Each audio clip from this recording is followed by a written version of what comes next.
आज के इस एपिसोड में हम लेकर आए हैं इतिहास के अतीत के भुला दिए गए उस पन्ने को, जिसमें जिक्र है उस रियासत का जिसने दिल्ली दरबार के आदेश की परवाह न करते हुए सन 1700 ईस्वी में गुरु गोविंद सिंह जी की उस कठिन समय में मदद की थी जब मुगलों के हमले के चलते उनको आनंदपुर साहिब छोड़ना पड़ा था। अतीत की दहलीज पर ही वर्तमान की नींव खड़ी होती है, लेकिन हम अपनी विरासत को सहेजने में कितने लाचार हैं। ऊना जिले में स्थित 16 सिंगीदार किला, जो वर्तमान पीढ़ी के बीच बिना अपनी पहचान बताए ही जमींदोज हो रहा है, कुटलैहड़ विधानसभा क्षेत्र में बना ये किला अब खंडर बन चुका है।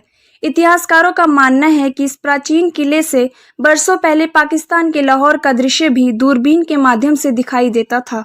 वर्तमान ऊना जिला के पूर्व भाग में स्थित कुटलैहड़ रियासत पुराने समय में कांगा राज्य की सबसे छोटी रियासत थी। जैसा कि ये दो रियासतों चौकी और कुटलैहड़ में बंटा हुआ है, अतः ये राज्य आमतौर पर दो नामों से जाना जाता था।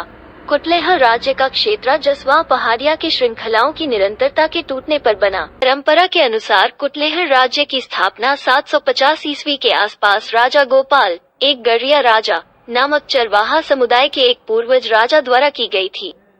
1805 और 1809 के बीच राज्य पर नेपाल का कब्जा था, जब तक गोरखा कब्जाधारियों को बाहर नहीं निकाला गया।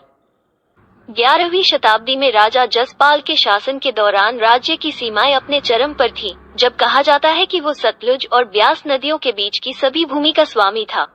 विश्व इतिहास में सबसे लंबे समय तक शासन करने वाले राजाओं में से एक है राजा रामपाल जी। इन्होंने 63 वर्ष 311 दिन तक कुटलैहड़ रियासत पर अपना राज कायम किया।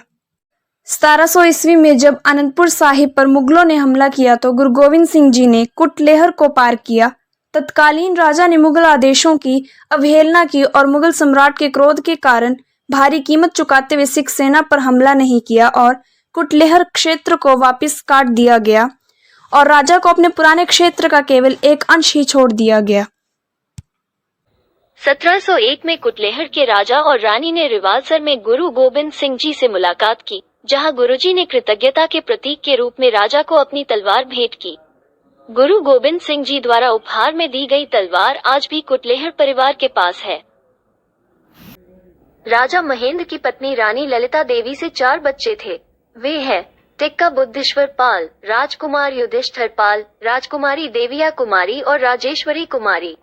अपने पिता की मृत्यु के बाद बुद्धेश्वर पाल जी को चंडीगढ़ में 2014 के राज्याभिषेक समारोह में कुटलैहड़ साम्राज्य के रीगल सम्राट के रूप में प्रतिष्ठित किया गया। 4 अगस्त 2014 को चंडीगढ़ में ऊना की कुटलैहड़ शाही रियासत के 13वें राजा के रूप में अपने राज्याभिषेक समारोह के दौरान राजा बुद्धेश्वर पाल वो राजा महेंद्र पाल के पुत्र हैं, जिन्होंने उसी शाही राज्य पर शासन किया था।